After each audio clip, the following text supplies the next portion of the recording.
All right. So before we dive into material, a couple things I want to mention. So I mentioned that in-class quiz replacement was kind of outside of class on last Thursday. The second question for some of you, I'm having some Canvas quiz issues, which I'm trying to resolve this week. It was supposed to have a drop down, and it was showing you a drop down without any answers. So for a lot of you that didn't, it looked fine.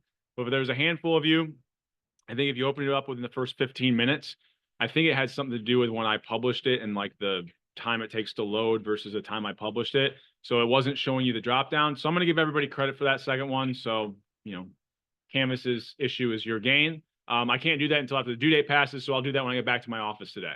Okay. There's also a question on quiz 10. I believe it's question 7. So you don't all technically see the exact same question. Sometimes I have batches of questions that generate different numbers, right? So it's just slightly different.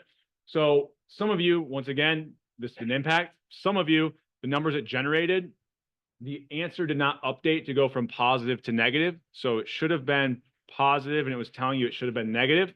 Once again, some of you wouldn't have even noticed this because you got a question that didn't have that bug in it. For those of you that did, I don't want that to kind of negatively impact you. I'll go on and give everybody credit for that question as well. And I'll edit the question so that when you're doing this for review, there's only one question and everything is kind of working correctly. Okay. Yeah, I don't necessarily advertise that, but I have batches of questions. You don't all exactly see the same exact numbers sometimes. I don't know if you've noticed that. They might look very similar, but they're a little bit different. Okay. And then other than that, that should kind of, after today's class, when I get back to my office this afternoon, I'll also put up the next pack assignment. So it's related to Monopoly. So probably be a little bit easier to kind of tackle it and think about it after Thursday's class. But I wanted to get up there as long as I have it ready to go. I'm going to get it up there a little bit early so you can start to at least think about, read through it, look at the topic, think about it maybe even as we're talking about Monopoly issues in Thursday's class as well. So you'll see that next pack assignment pop up. It'll be due at the end of the week next Friday, right? So you got a little bit more in a week to work on it. Once again, you could start working on it now. It'll make maybe even more sense after Thursday's class, but I wanted to kind of get it posted there. You'll see that pop up on Canvas today. Okay. Also, I use Canvas announcements outside of class to convey any information to you that I need to convey to you before we meet the next time.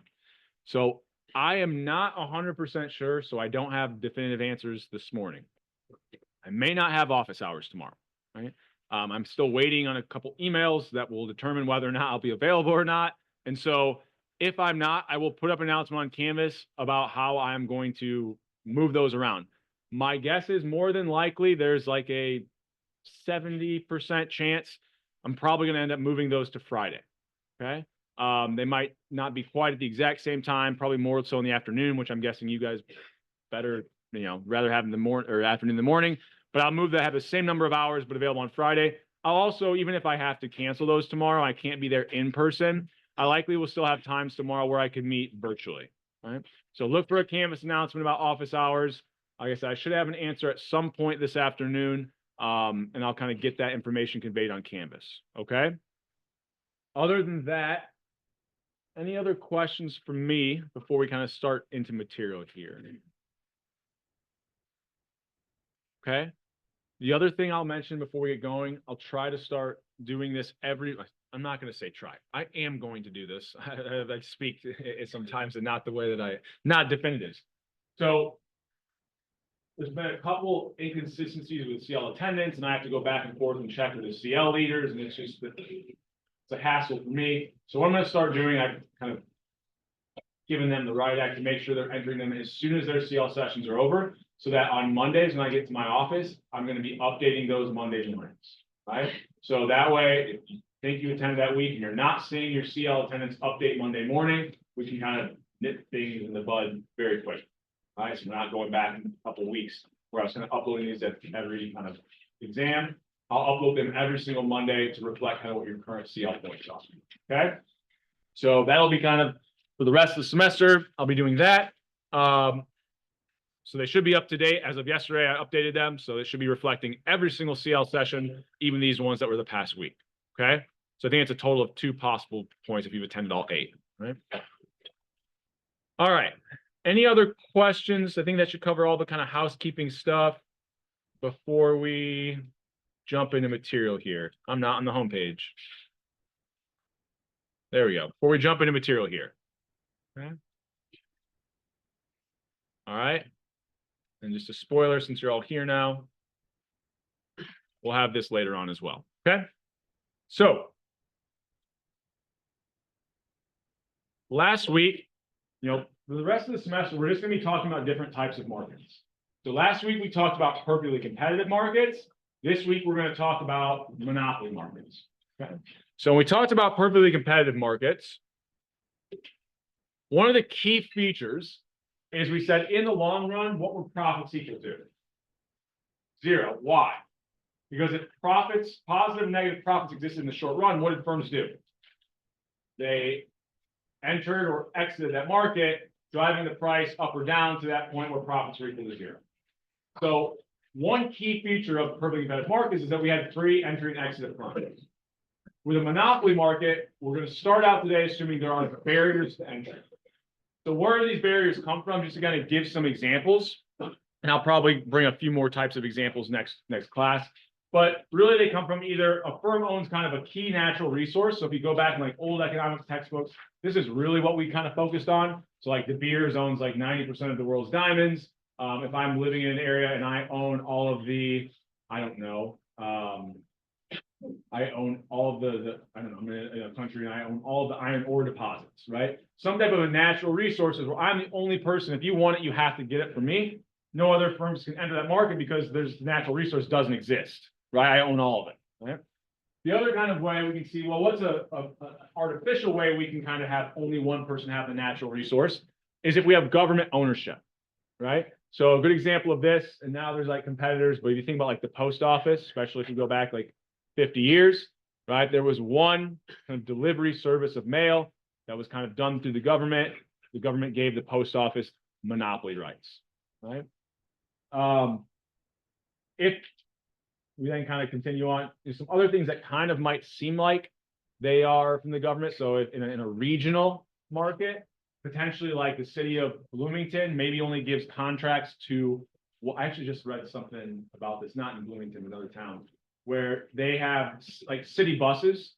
They gave one company the right to kind of run the bus routes. That's a government issued like monopoly. They're only allowing this one firm to kind of provide this product. Now you can also have non-government issued, I should say, or protected monopolies, which is that sometimes we have a market where there's only enough demand to support one firm. So electric companies are a pretty good example of this. Now, it may not be, so it couldn't be that it's the second bullet point, but I'll kind of talk through why. So as you're driving, what do you need in order to give people electricity? They're all along the roads. You don't want to touch one. Down. Parents never told you not to touch down power lines, right? So we got all these power lines, right? What do you think that's going to be a really large fixed cost?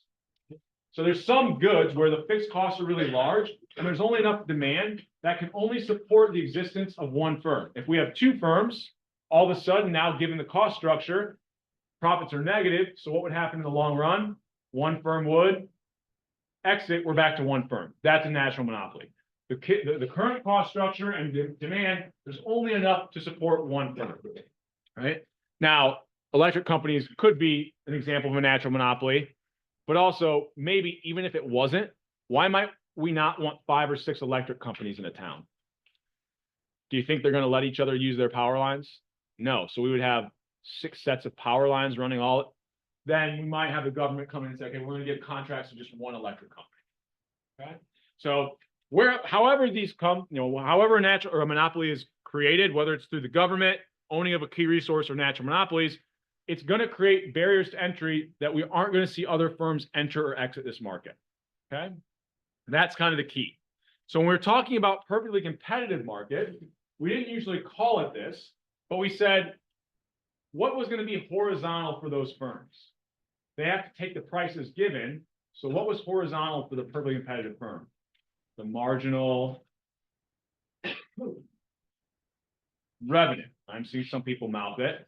Well, the marginal revenue essentially was that firm's demand curve. Because if I try to charge a price, there's many, many firms if I try to charge a price different than the current equilibrium, what did everybody do? They just, so if there's four gas, places on the four gas stations on the corner, one of them raises their price, who do you buy from? The other gas stations, right? So we said if you try to charge a price any different than equilibrium, the quantity you sell would go to 0, right? So this was, I can only charge this equilibrium price. My firm's demand curve would be this horizontal line, okay? So what's going to end up being true, we're trying to kind of compare and contrast these here. We had, for a perfectly competitive firm, and here, let me do this real quick. There we go. So it doesn't shut off on us. That equilibrium price was the marginal revenue was going to be the same as that firm's demand curve. If they try to charge a price any different than this, their quantity goes to 0. So we don't usually like draw it that way, but it really was like, if I try to charge any other price higher than this, the quantity I sell is 0. The only time I can sell this product is if I'm charging the equilibrium price. Okay. And then we had, what do perfectly competitive firms do? They choose the profit maximizing quantity where marginal revenue is equal to what?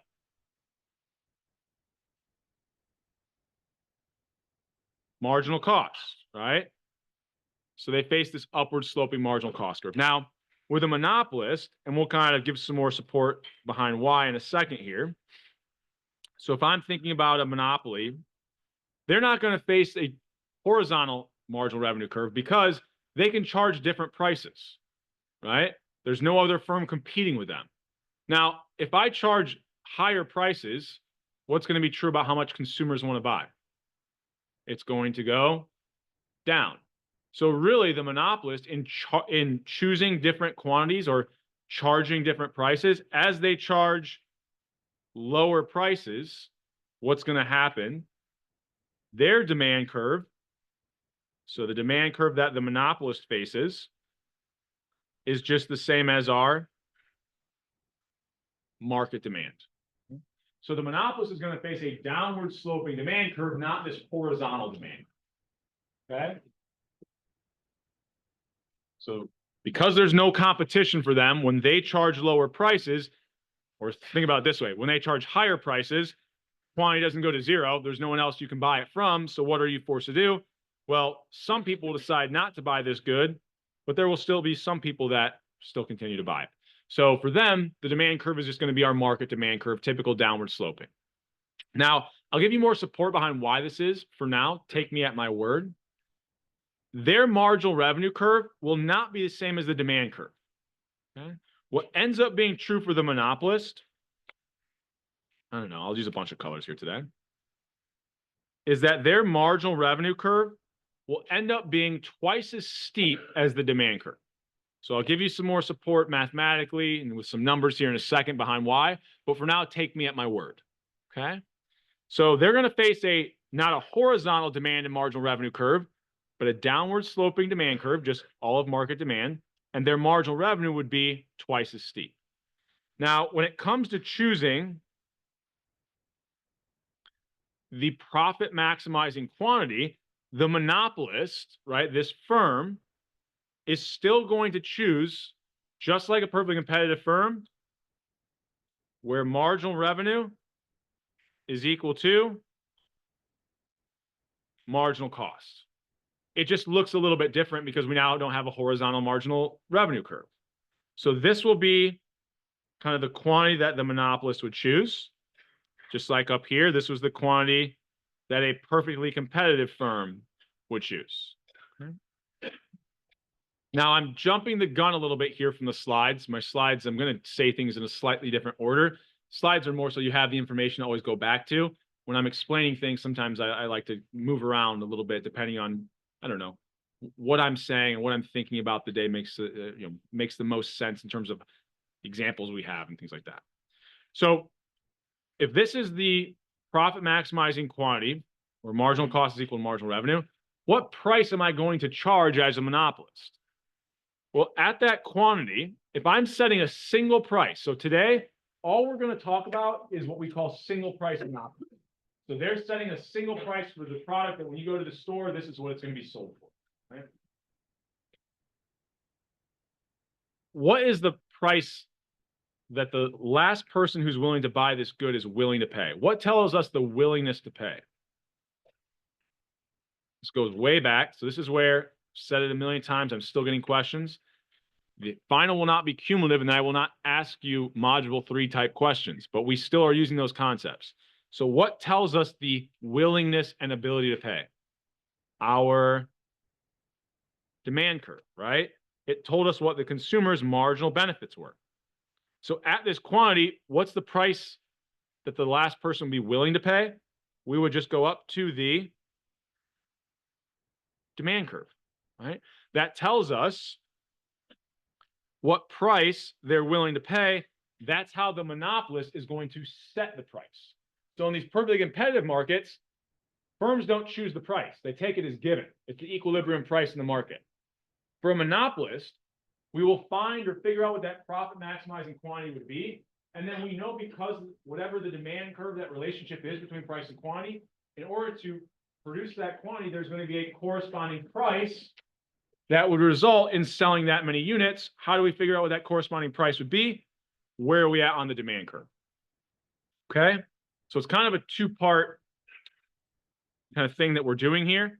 When we solve for the profit maximizing quantity of a monopolist, first, what we're doing is we are finding the quantity where marginal revenue is equal to marginal cost. That looks same thing we were doing for a perfectly competitive firm, right? So that's going to be what maximizes profits for the monopolist.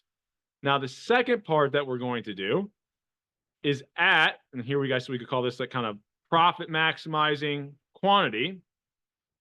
We're then going to go up to our demand curve in order to set that monopoly price. Okay. So it's kind of a two-part, two steps that we have to do here. Okay. Any questions on this idea? Like I said, I'll give you more support behind why the marginal revenue curve is twice as steep. And we'll talk more through kind of solving for where this price and quantity is. We'll go through more examples, but just kind of setting us up, kind of thinking about the differences between perfectly competitive and monopoly markets here. Okay. Any questions before I keep moving here? All right. So there we go. So the monopolist doesn't face a horizontal demand curve. It's downward sloping, right? Now, here I'll give you an example with some numbers, and we can kind of point out why that marginal revenue curve is twice as steep, and then I'll jump the gun way further on the slides and give you something that some of you might not want to look at, but for some of you, it'll help instill this idea behind why, okay? So if I've got price and quantity, that represents my what? So if I charge $4.50, no one buys it. If I charge $4, one person buys it. $3.50, two people. So that would represent my what curve? Price and quantity combinations would be my demand curve. If I want to find total revenue for the monopolist, it's the same as what we've talked about for firms in other markets. Total revenue is simply going to be the price I sell the good for times what? The quantity you sell. Right? How many am I selling times how much am I charging for each one? So how would I find my total revenue here? 0 times 450, 1 times 4, 2 times 350, et cetera, et cetera. Okay. So we can come up with these total revenue columns pretty quickly. Total revenue is just price times quantity. And we'll use this a lot, right? So total revenue is just the price I'm selling the good for times the quantity I'm selling. Now, we won't use it as much, but just to kind of connect with some other things that we've talked about, how did I find average total costs? I would take my total cost and do what? Divide by quantity. So if I want to find my average total revenue, what do you think I'm going to do? Take my total revenue and divide it by quantity, right? So here I would do what? 4 over 1, 7 over 2, whoops, 9 over 3, so on and so forth. Okay. So we'll notice what's true about my average revenue. It's the same values as the price. So for the monopolist, the average revenue curve would actually be the same as the demand curve. Now, we won't use this a ton. Maybe some later topics today, we won't use it hard at all, really. I'm just kind of bringing it up at this point because we have the numbers and we can kind of start to think about the connections between average total cost, average total revenue. Now, if I want to find marginal revenue, how did we find marginal costs? That was going to be my change in total costs divided by a change in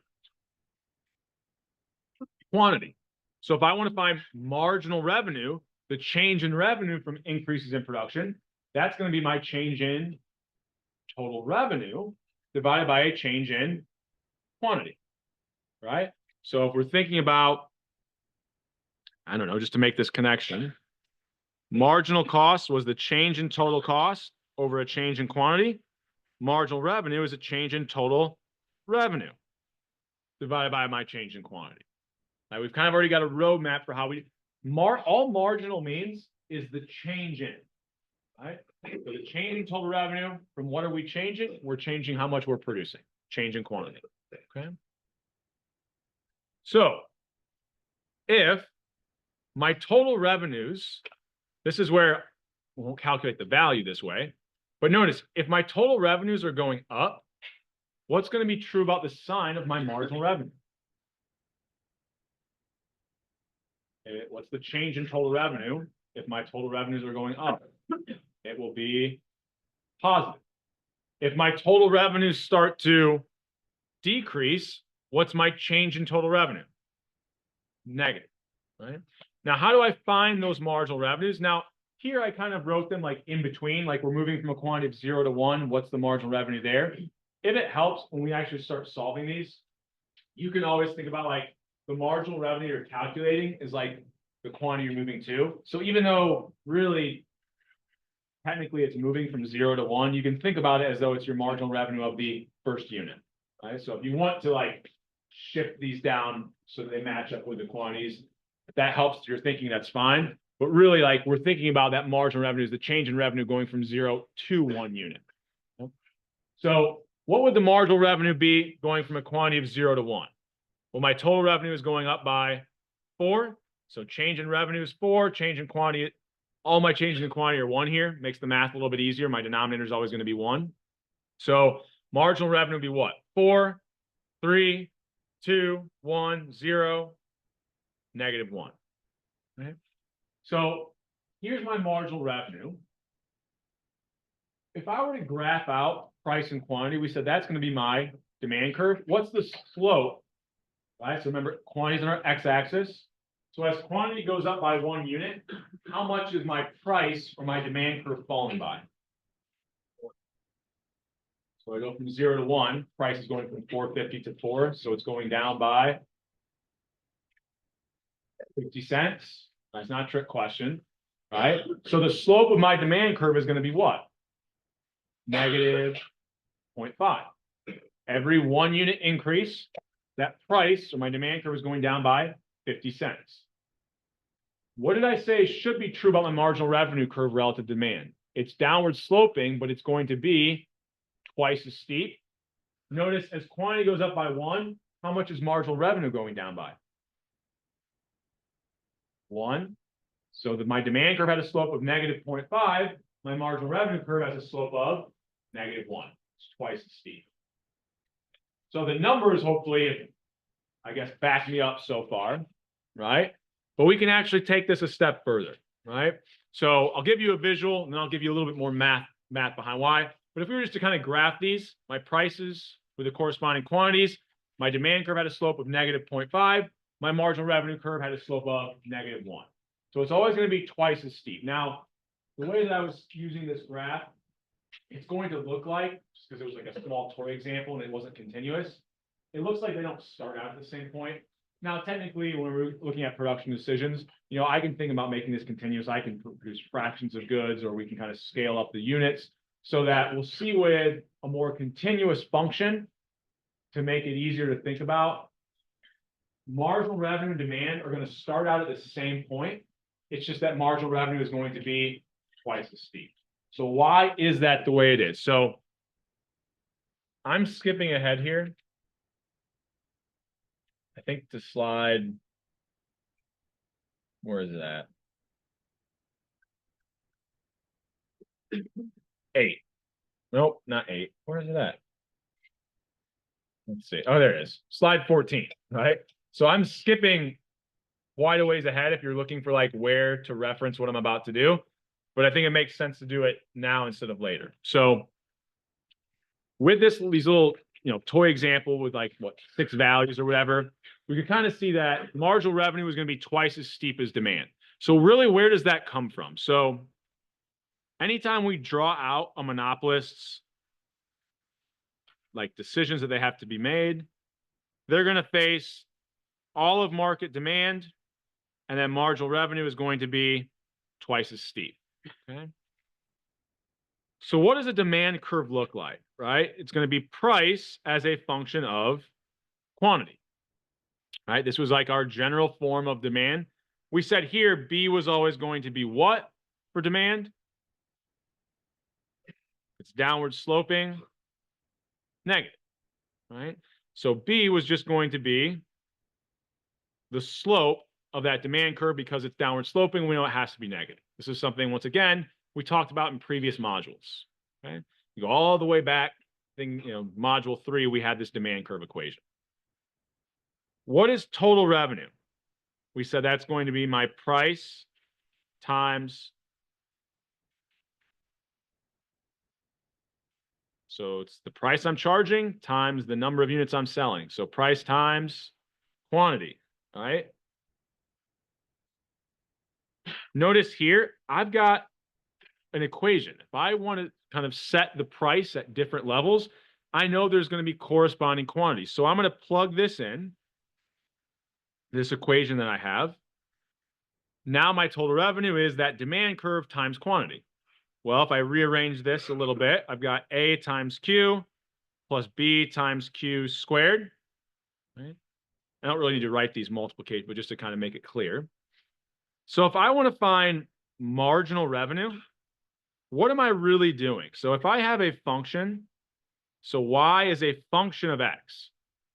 If I want to know the change in y from a change in x, going back to, I don't know what everyone's math backgrounds are, but I know all of you should have done this at some point, otherwise you wouldn't be here. What would I do? If I want a change in y from a change in x, what am I doing? Taking a, starts with a D, derivative, right? That's all I'm doing with marginal revenue, right? It's the change in my total revenue divided by a change in quantity. So if I take a derivative, so it's a change in total revenue, that's my y. Take a derivative in respect to what I'm choosing, my quantity. What would this become? A plus 2 times B times Q. So notice my marginal revenue curve and my demand curve will both start out at the same point, but my marginal revenue curve is going to be twice as steep, right? So that's kind of where that twice as steep comes from. It's literally, when we're finding marginal anything that's a change in, it's a derivative. We're keeping demand linear in this class, so our marginal revenue curve will always be twice as steep. If it wasn't linear, the math just gets more complicated. That's what you would do in like intermediate micro or things like that. Okay. Any questions over anything I said here? Now, I'm not going to make you take derivatives every single time. So if it's easier, just know your marginal revenue, it's always going to start out at the same value and be twice as steep, right? But if you kind of go through all these steps, you can always reproduce that. Okay. Yeah. So these are just multiplied. Yeah, multiplication. Yep. I guess if you don't want to write these out, right, you could do PQ like that. Just for some people, I thought it's maybe not quite as clear. Right? Okay. No questions on this? All right. Okay. So now that we have a little bit more support, once again, I'm not going to make you do that every single time. We can just use the fact that we know marginal revenue is going to be twice as steep. Okay. So now let's start to think about the relationship of the demand curve, marginal revenue, and what firms are going to choose to do. So if total revenue is equal to price times quantity, if I increase the quantity I'm selling, what's that going to do to my total revenues? Again, not a trick question. Just on its face, when I sell more, total revenues are going to go up.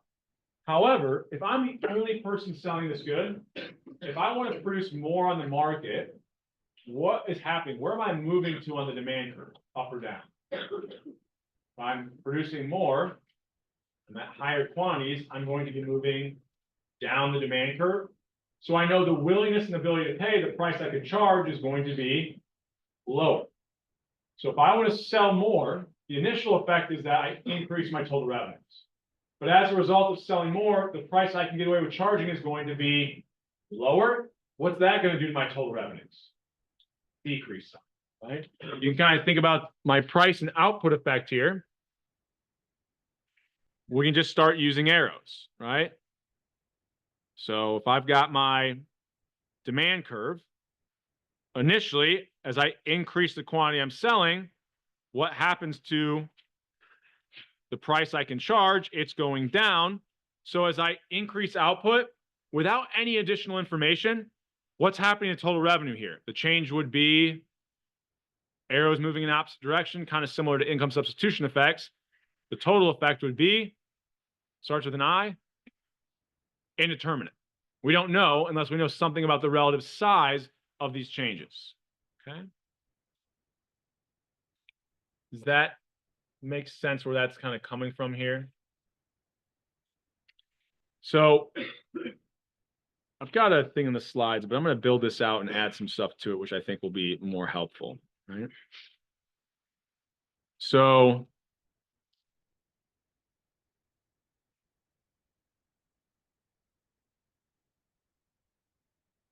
say I've got my demand curve here. So as a reminder, actually, since I've got side by side, we can do my elasticity of demand was the percentage change in quantity over my percentage change in price. You're like, why the hell are you talking about elasticities? We'll see in a second here. All right. So if I've got my demand curve, initially, when I increase quantity, what's going to be true about that percentage change in quantity? It's going to be relatively, if I go from 0 to anything, the percent change is going to be really large, right? So I'm going to have like a very large value. At high prices, when I then decrease the price a little bit to sell more units, starting with a high value, even if I go from like 1,000 to, I don't know, 900, that's going to be a relatively small percentage change. So what's going to be true initially about the elasticity of my demand curve? We talked way back in module 4. It starts out as, if I have a larger number over a smaller number, this is going to be above 1, right? Or demand starts out, we said, as elastic. Right? Now, as I move down this demand curve, what's going to happen here? Well, now at high quantities, increasing quantity is going to be a relatively small percent change in quantity. And at low prices, it's going to be a relatively large percent change in price. So down here, we said, going back to module 4, the lower part of my demand curve will be inelastic. Okay. This hopefully, it's been a while, but hopefully this is sounding familiar. So initially, if I have elastic demand, what's happening to the total revenue when I increase my quantity? Well, the increase in quantity is going to be a relatively large percentage change. What's the corresponding percent change in price going to be? Something a little bit smaller. So when I have elastic demand, by increasing quantity, what's going to happen to total revenue? Well, if the increase is larger than this decrease, my total revenues are going to go up, right? So initially, if total revenues are increasing, what's happening? What's my marginal revenue? It would be positive or negative. Total revenues are going up. The change in revenue is positive, right? So when we're on the elastic portion, I'm going to try to draw this to scale a little bit off. My marginal revenues here are going to be positive. Okay? Now, if I continue to arrange where I've now got inelastic demand, now if I increase my output anymore, I'm getting a relatively now I'd have a small percent change in quantity. So if I'm thinking about total revenue, small increase in quantity is going to result in a very large decrease in the price. So now if I increase output, what's happening to my total revenue? It's going to go down. So if my total revenue is going down, my marginal revenues would be negative. Okay. So when I'm on that inelastic portion of the demand curve, I end up with negative marginal revenues, right? And that's because that percent change in price is going to be larger than the percent change in quantity. The price effect will be larger than the output effect. When I'm on the elastic portion of my demand curve, I know that as I sell more units, increase quantity, marginal revenues will be positive because the output effect, that percent change in quantity, is going to be larger than that reduction in price or that price effect. Okay. So what should be true when marginal revenue is equal to 0? My price and output effect must be what? The exact same, which would mean what is demand at that point? If the percent change in quantity is equal to percent change in price, my elasticity would be equal to 1. I'm at the unit elastic point. Okay. Any questions over anything here? So I've got a similar drawing in the slides. I'm going to add something to this, and then I'll redraw it just to kind of make it so we don't have as many things going on in the same graph. But I want to point something out here. This is like a hypothetical, and it's not very realistic. If marginal costs were 0, so I don't know, my marginal costs, it takes nothing to produce this good. Even if the marginal costs are 0, where would I be operating as a monopolist? Where marginal cost is equal to, you got to have this like ingrained in your head, tattooed on your body, do whatever you need to do. How do I find the profit maximizing level of output? Where marginal cost is equal to marginal revenue. So even if marginal costs are 0, what portion of the demand curve am I on? That unit elastic point. Now in practice, are costs ever going to be 0? Even if they're small, they're going to be something, right? So as soon as those marginal costs become anything a little bit above 0, so I'll kind of redraw this so there's not as many things going on. So if I've got, you can always do this, right? So I've got my demand curve, twice as steep marginal revenue curve. Anytime I have any level of marginal costs that are positive, notice, where does marginal revenue equal marginal cost? It's going to have to be somewhere where marginal revenues are positive, which means that the monopolist will always be on what portion of the demand curve? The elastic portion. The only way we could end up on the inelastic portion is if I had what? Negative marginal costs. I don't know. Maybe there's some model where someone's paying you to produce something without getting ownership over it. You know, that'd be a very weird, nothing we'll talk about in this class, right? So we're going to have some level of cost, which inherently put those monopolists somewhere on the elastic portion of their demand curve. Okay. Yeah. Any questions over anything kind of there. We have this relationship between marginal revenues being positive or negative and kind of where we're at in terms of elasticity of our demand curve. Okay. Any other questions on this before we keep moving? And just intuitively, if marginal revenue is negative, even if costs are zero, why would I want to keep producing more? My costs are zero, but I'm reducing my revenues. I would just be decreasing profits. We'll never see these monopolists end up anywhere on that elastic portion of the demand curve. Or sorry, they'll never end up anywhere on the inelastic portion of the demand curve. They'll always be on that elastic portion. Okay. Any questions on this concept before we keep moving here? Okay. So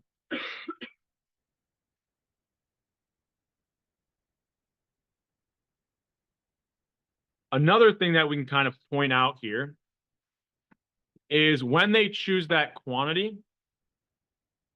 So anytime the marginal cost is positive, we would be somewhere here. Notice what's always going to be true about the marginal revenue relative to the price that the monopolist sets. Well, if my marginal cost is equal to marginal revenue here, how do I set the price? I go up to the demand curve. So inherently, what is that telling me? The price the monopolist sets will always be above their marginal revenue or their marginal costs, right? That's it. Just by the fact that we know that marginal revenue curve is twice as steep, anytime we're kind of finding a marginal cost being equal to marginal revenue here, we go up to the demand curve, our marginal revenue will always be less than the price we set.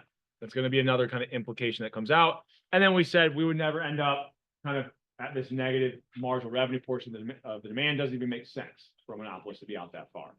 Okay. All right. Any questions on this? Once again, I'm trying to give you guys, maybe the social cost of asking a question is greater than the marginal benefit to you, but any questions here before we keep moving? Okay. So I kind of already I drew this out for you, thinking about elasticity, marginal revenue, and also kind of its impacts on total revenues. Okay. So we've got these profit maximizing firms. So this was kind of what I left out. It was a very similar graph that we drew, but I just had more arrows and thinking about what's happening to total revenue along the way. Okay. So we already kind of talked through this, but just to reiterate, how does the monopolist find its profit maximizing quantity? Marginal cost is equal to marginal revenue. We then go up to figure out how much is the last consumer willing to pay. We go up to the demand curve. That's where we set the price. Okay. So with this in mind, right, then I just have this very basic visual where I just got marginal cost, demand, and marginal revenue. Marginal cost is equal to marginal revenue at this quantity. That's going to be the profit maximizing quantity for the monopolist. They then go up to the demand curve to set the price. And this is how we're going to kind of solve all these models. So the next thing that we want to do is compare this to these perfectly competitive markets we talked about last week.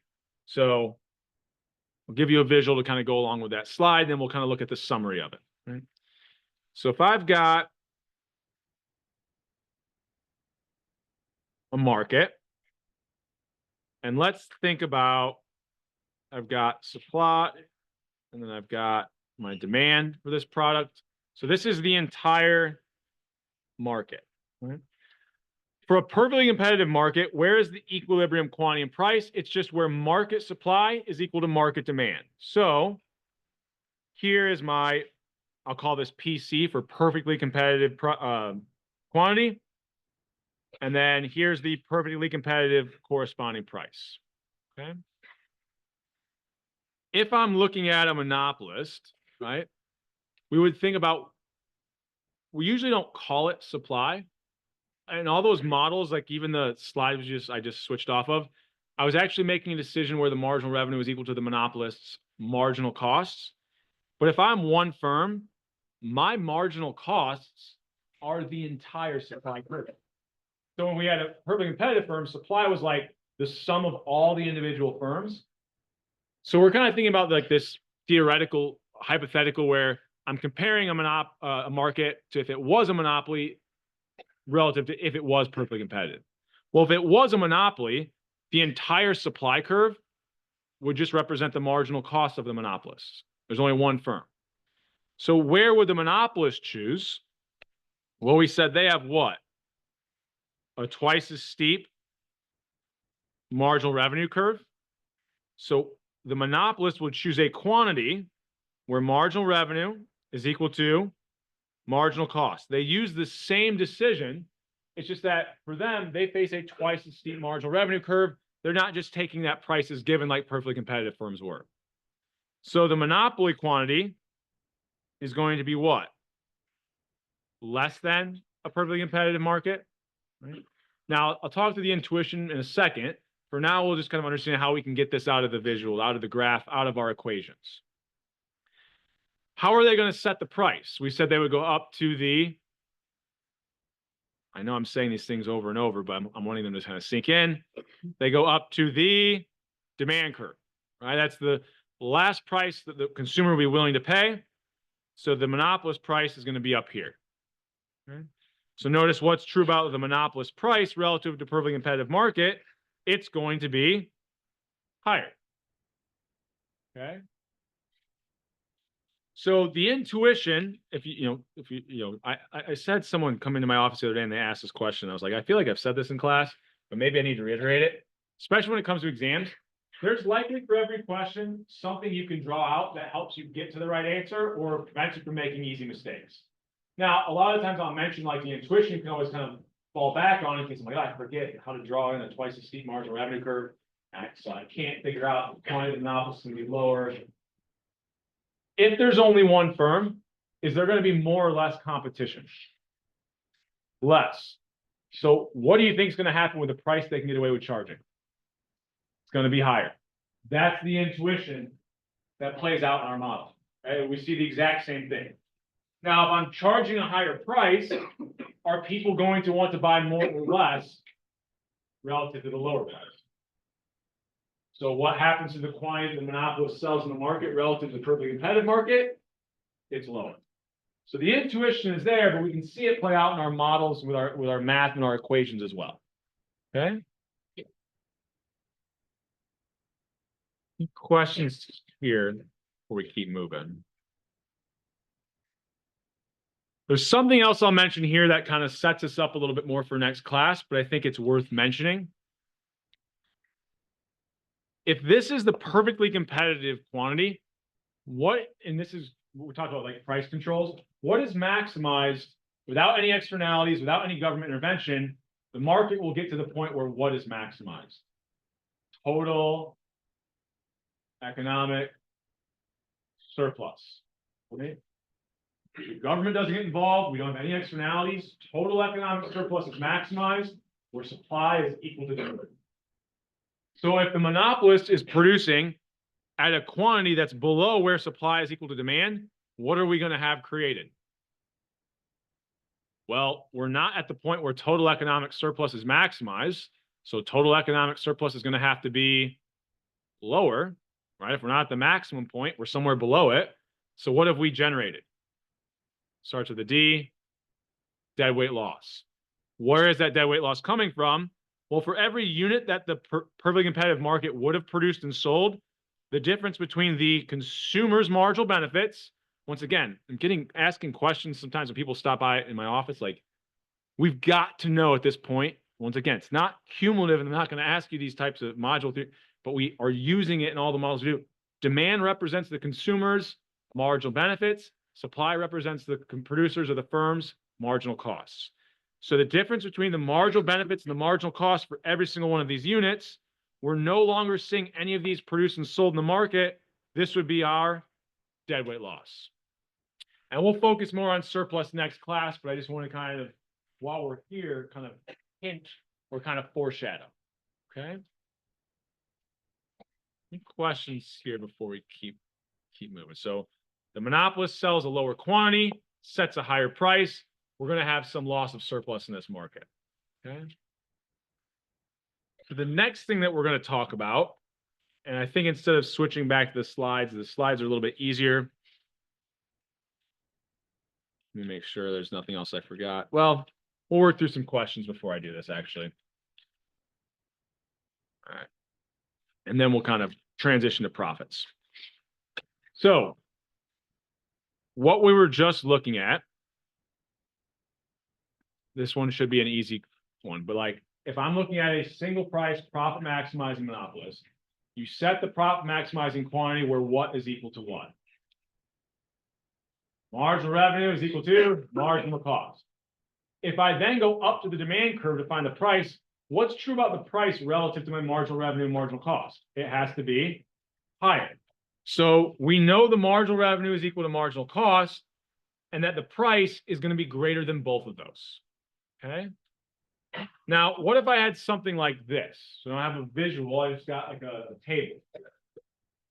What quantity, where would the marginal cost of 5, so I kept it constant just so we have one value, where would the marginal cost, right, be equal to my, so what would the profit maximizing quantity be?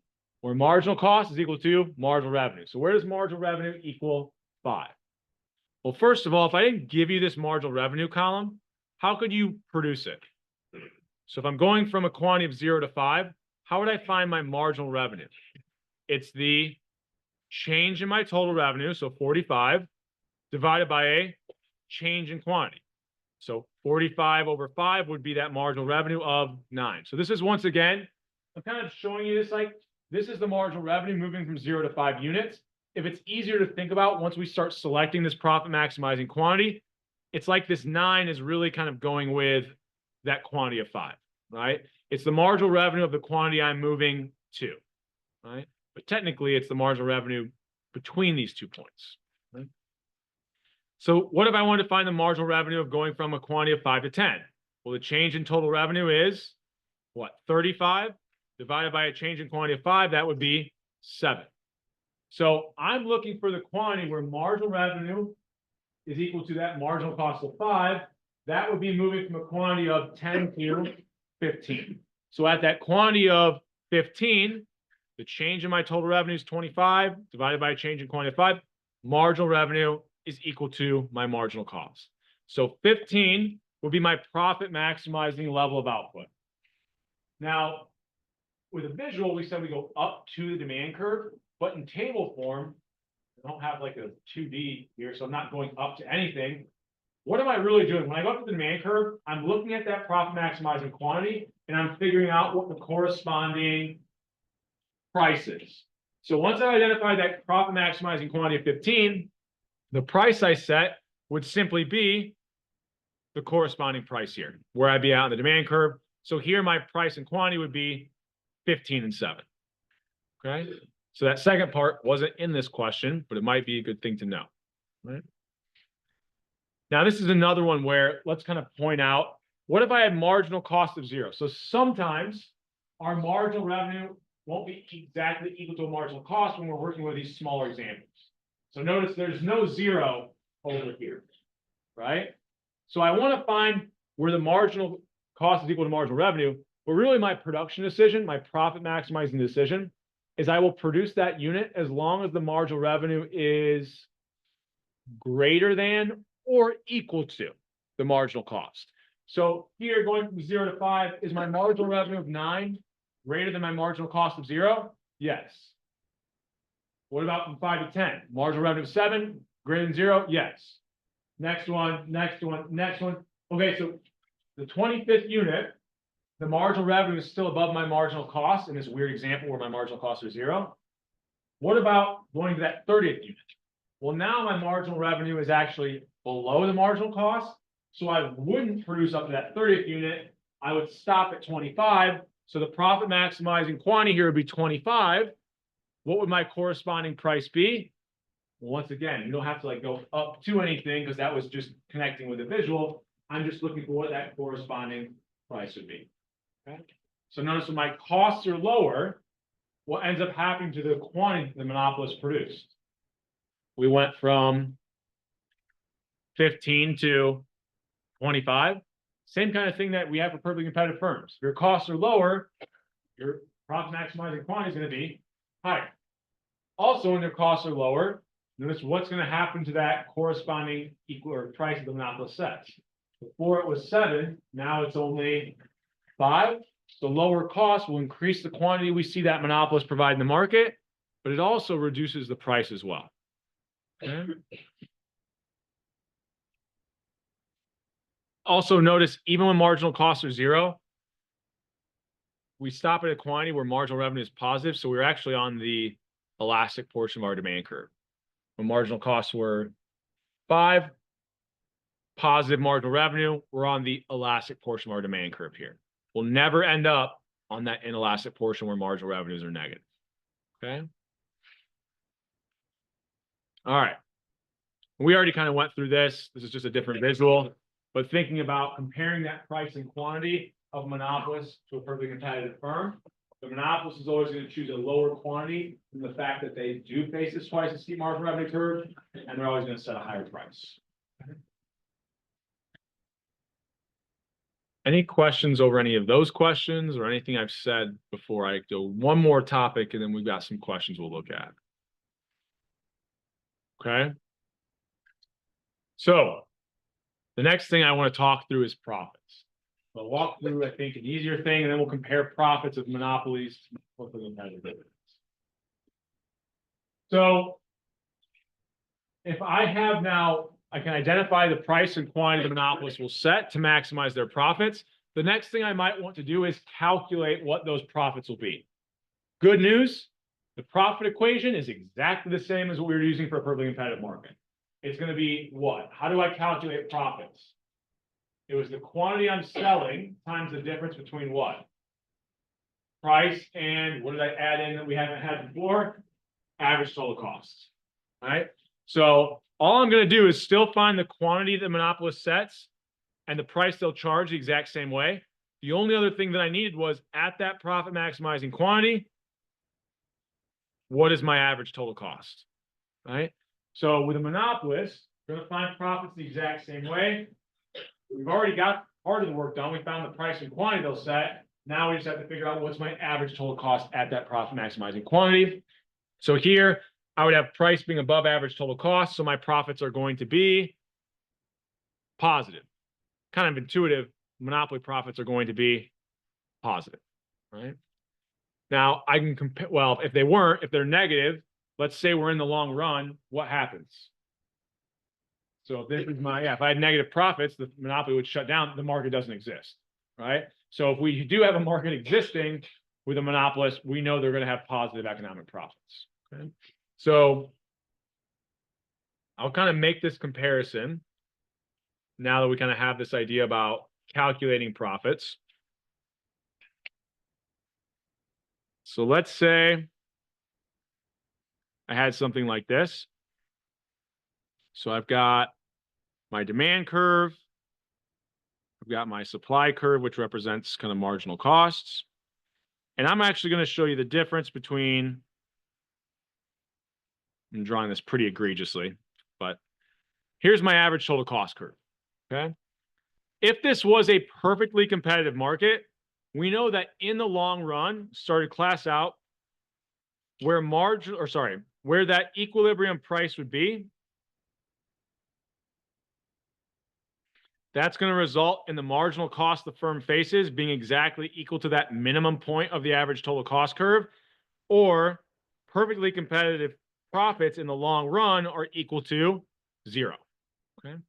Now notice what happens. It's the exact same market, but if instead of being a perfectly competitive market, what if we had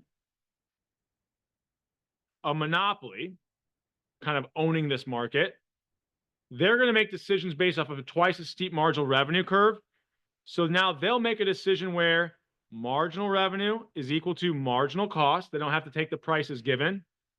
So they're going to choose this lower quantity. They're then going to set this higher price. What's true about the average total cost here? I didn't leave myself a lot of room, but all right. Notice my profits, the difference between price and average total cost times the quantity they sell. Instead of 0 long run profits, the profits for a monopolist are going to be positive. Right? And this hinges on the fact that if this wasn't a monopoly and there were positive profits, what would we see firms do? perfectly competitive world, they would enter that market, which would drive down the price until profits are equal to zero. With a monopoly, we have barriers to entry, so they can actually have positive profits because there's no firms that can enter this market. Okay. Any questions on this before we keep moving here? Okay. We're good with this? All right. So before we do the in-class questions, well, if we have time, I'll make sure we save enough time for these. So with this in mind, right, we actually know that if we have a monopoly market, you should have positive profits, right? If you don't have positive profits in the monopoly market, you're doing something egregiously wrong, right? So has a monopoly, produces so inefficiently, you go out of business. There's no way that should happen. If you have monopoly power, you should be able to exist with positive profits. No other firms can enter the market, which we'll see next class is a bad thing for consumers, but it's a good thing for the firm, right? So let me go in here and change the time on this to be what we got 10:50. I can scroll. There we go.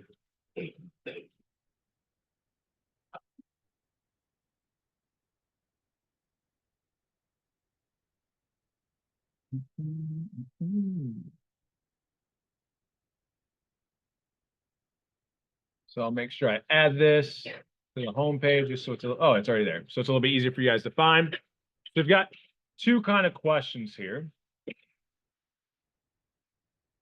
No, I don't want to hit build. What do I want to do? Go to return. Oh, that's what I wanted. God bless America. There we go, preview. So if I've got these two questions, so I gave you a graph, we'll kind of talk through these. So this should hopefully be an easy one for everybody who's showed up here today, right? This is where I want to incentivize in-class attendance. It should be very easy to get these points.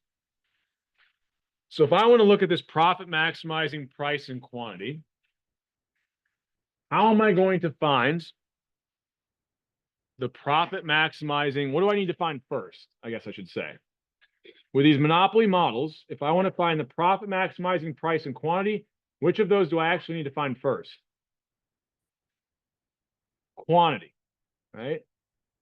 With a perfectly competitive firm, you have to think about it's the exact same with a monopoly. You first need to find the perfectly competitive firm, we didn't have to find the price, they took it, right? So you always start out finding the profit maximizing quantity.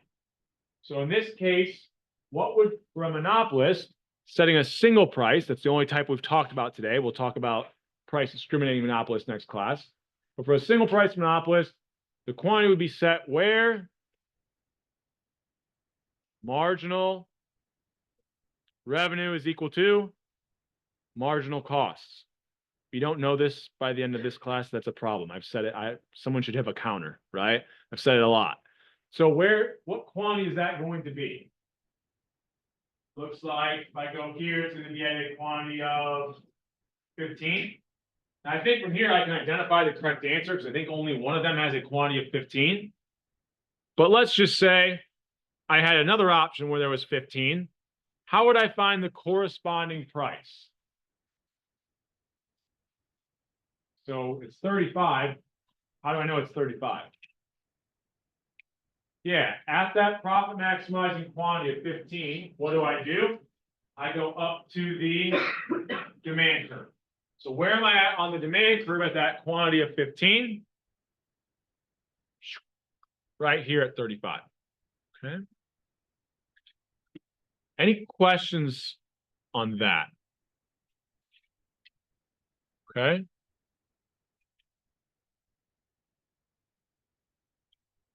So if instead I asked you about what the level of profits would be for this firm, what's our profit equation? We'll take the quantity we're selling, multiply that by the difference between what? Price and average total cost. So we have the price, 35. We have the quantity, 15. What's the only other thing we need? We need the average total cost, but at the quantity that we're producing. So not the minimum point, right? we need the actual average total cost at that quantity of 15, which looks like here it's at 25. So price was 35, average total cost is 25. That difference is 10 multiplied by that quantity of 15 should be profits of 150. Okay. So I have that set to be due at 10:50. So hopefully should get that submitted well before then. Got one more thing that we kind of work through here. Are there any questions over identifying that price quantity, identifying the profits here? Okay. We're good with that? Okay. So I want to point out something that we'll probably touch on a little bit next class. Once again, I'm trying to foreshadow to give us some things so we can go through a little bit quicker, save us some time, maybe to work through some additional examples on Thursday's class, right? That you might see pop up on the quiz. Okay. So this is my average total cost curve. My marginal cost curve is going to hit it at its what? So marginal cost, its average total cost at, we need to know this, right? So this is module 9. We said that hits it at its minimum point. Okay. In a perfectly competitive market, what ends up being true, see if I can get this. There we go. Well, in a perfectly competitive, what does marginal cost represents? That's essentially my supply curve. So we said in these perfectly competitive markets, profits would be equal to 0, right? Because this perfectly competitive price was exactly equal to our average total cost, but also we're going to be at the minimum point of that average total cost curve. So why is that a good thing? I mean, we'll kind of talk more through more of this. I'm kind of hand waving a little bit, but what does average total cost represent? We said we can interpret it as my per unit costs. So as a firm, what do we want in society? We want the per unit cost to be as low as possible. You think about it that way. So if I've got my per unit cost as low as possible in a perfectly competitive market, right? What happens if instead this is a monopoly market? Well, they're going to make a decision based off of a twice as steep marginal revenue curve. So when they kind of choose this quantity and set this corresponding price, notice where are we at in the average total cost curve for a monopolist? Once again, I didn't save myself a lot of room. But that average total cost isn't going to quite be at that minimum point. So what is true about the average total cost of a monopolist? They're actually going to be greater than that minimum point of our average total cost curve. Or we're operating with per unit costs that are actually a little bit higher. Now, the monopolist doesn't care because the point they're operating at is where their profits are maximized. They don't care about having the lowest per unit cost if they're at a point that's maximizing profits. But for society, right, we're thinking about total surplus, we want to be operating as efficiently as possible. We would want that equilibrium to be back out at the perfectly competitive quantity because that's where our per unit costs are at their lowest. And that will be the point at where total surplus is going to be maximized. Okay. So we'll talk a little bit about this in some subsequent models when we talk about monopolistic competitive markets. I might mention this again next class. I also kind of did some foreshadowing with what is the monopolist going to create? Some deadweight loss. We'll also think about the implications of a monopoly, what they would have on consumer and producer surplus relative to a perfectly competitive market. And we'll talk about price discrimination, price discriminating monopolists next class. And like I said, hopefully I have a little bit extra time. I'll work through some examples that I think should look very similar. So like on this past week, you know how you had the tables on the quiz where it was like, it just gave you like total costs, I think, and quantity, and you had to find marginal cost, average total to answer a lot of the questions. I'm going to do a pretty similar thing. I'm going to do a pretty similar thing. I'm trying to help you guys out. Pretty similar thing at the end of next class, which is I might only give you like the price and quantity, and then expect that you know how to find total revenue, marginal revenue. Maybe I'll give you costs so you can then find average total cost and solve all of these models, just kind of starting out with maybe only like 3 columns, but show you how to build like out 4 or 5 more, in which you could then answer 4 or 5 different questions, right? So on that quiz, it'll look kind of similar this next week, where you might have a table where I might ask you 4 or 5 questions of that same table, but there's like 4 columns I'm not giving you. I'm going to show you how to kind of add those in so that it makes those questions a lot easier to answer. Okay? All right. Now you can talk and get out of here. And I will see you guys on Thursday.